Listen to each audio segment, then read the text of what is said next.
आपण जेव्हा व्यवसायाच्या दृष्टिकोनातून विचार करतो तेव्हा आपली भूमिका सरळ स्पष्ट असली पाहिजे. आपण आर्थिक सक्षम नेमकं कोणाला बनवावं? दुकानावर उभा राहत असताना समोरचा हा माझा हिंदू बंधू आहे का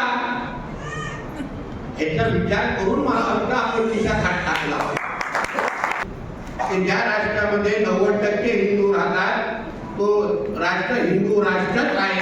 त्याला आपल्याला कोणाचीही पाठिंबाची गरज नाही आणि विचारायची गरज नाही. हा काय पाकिस्तान नाही का बांगलादेश नाही.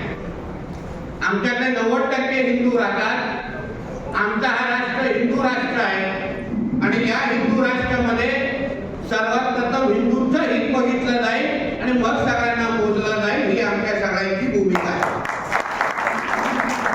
जे आहे हिंदुत्वाच्याच नावाने आम्ही चालणार आहोत.